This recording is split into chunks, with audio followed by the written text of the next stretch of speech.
हे परम दयाल, हे मेरे प्राणों के आधार, हे मेरे प्रिय परम मेरे ठाकुर, हे माँ जग जननी लक्ष्मी स्वरूपा, मेरे ठाकुर की प्रिया बौर माँ, हे शिव स्वरूप, हे पितृदेव श्री बौरदा, हे आचार्य देव, आप सभी अपने चरण कमलों में मेरा प्रणाम स्वीकार करें तथा हे परमपिता कृपा कर मेरी वाणी में ऐसा प्रभाव प्रदान करे जिससे कि मैं सभी के हृदय को प्राणों को स्पंदित आह्लादित और उच्छल उत्प्रेरित कर सकूं, जिससे सभी प्रेरित होकर आपके पथ पर चल सके और आवेग सहित बोल उठे, वंदे पुरुषोत्तमम, वंदे पुरुषोत्तमम, वंदे पुरुषोत्तमम। परम दयाल की असीम अनुकंपा से आज मुझे आप लोगों के बीच पुनः ठाकुर जी की बातों को रखने का अवसर प्राप्त हुआ है। यह मेरे लिए परम सौभाग्य और परम आनंद का विषय है। ठाकुर जी सत्यानुसरण में कहते हैं कि देह रहते अहंकार नहीं जाता। श्रीमद् भागवत पुराण में कथा आती है कि एक बार सनकादिक ऋषि चारों भाई श्री हरि विष्णु से मिलने वैकुंठ जाते हैं। वैकुंठ के द्वार पर द्वारपाल जय और विजय उन्हें अंदर जाने से यह कहते हुए रोक देते हैं कि श्री हरि विष्णु अभी विश्राम कर रहे हैं, कृपया बाद में आकर मिले। लेकिन सनकादिक चारों भाई मिलने के लिए जिद पर अड़े रहते हैं कि जो विष्णु इस चराचर जगत के पालन करता है, पोषण करता है, वो भला विश्राम कैसे कर सकते हैं?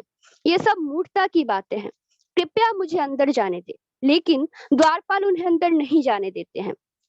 अंततः सनकादिक चारों भाई क्रोध में आकर जय और विजय को श्राप दे देते हैं कि तुम्हारा स्वभाव राक्षस के जैसा हो गया है, जाओ राक्षस हो जाओ।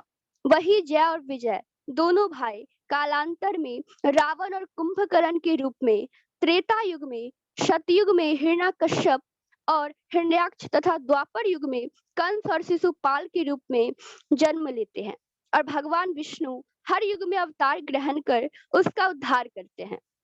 मेरे कहने का मतलब है कि सनकादिक जैसे ऋषि जिन्हें श्री हरि विष्णु से साक्षात्कार का सामर्थ्य सहज ही प्राप्त था, जो वैकुंठ की यात्रा सहज ही करते थे, ऐसे साधक को भी क्रोध पीछा नहीं छोड़ता है। वे भी बाधा काम होने पर क्रोधित हो जाते हैं। तो हम सामान्य जीवों का क्या कहना? लेकिन हमने और गौर किया है कि हम चाहे कितनी भी क्रोधित क्यों न हो, यदि किसी छोटे से बालक को जो अभी माँ के गोद में ही है का हमें दर्शन हो जाता है, यदि वह मुस्कुरा देता है तो हमारे क्रोध का शमन हो जाता है। आखिर ऐसा क्यों होता है? ऐसा इसलिए होता है क्योंकि बच्चे भगवान के रूप होते हैं। बच्चे सहज ही निर्मल हृदय होते हैं और सबसे बड़ी बात है कि वे एकानुरक्त होते हैं, एकनिष्ठ होते हैं तथा प्रकृति ध्यानी होते हैं। बच्चे का ध्यान चौबीसों घंटों आठों पहर हर क्षण हर पल अपनी माँ पर लगा रहता है। उसके जीवन में सिर्फ और सिर्फ उसकी माँ होती है। वह उसी का चिंतन करते रहता है। माँ के दर्शन और मिलन का ही टान एक तानिक उसके अंतर में बना रहता है। उसकी माँ ही उसका इष्ट होती है और वह हर वक्त माँ की चिंता में अर्थात इष्ट चिंता में ही लगा रहता है। परिणाम स्वरूप 24 घंटे अपने माँ के ध्यान ने उसे ईश्वर के समान बना दिया है, जिसके दर्शन से सभी वृत्तियों समित हो जाती है। बच्चे का ध्यान 24 घंटे अपनी माँ पर लगे रहने से हम देखते हैं कि माँ का भी ध्यान चौबीसों घंटे अपने बच्चे पर ही लगा रहता है। वह सोते उठते, किचन में खाना बनाते हुए या घर का काम करते हुए, यहाँ तक कि अपने नित्य कर्म से लेकर ईश्वर पूजा तक में भी माँ का ध्यान अपने बच्चों पर ही लगा रहता है।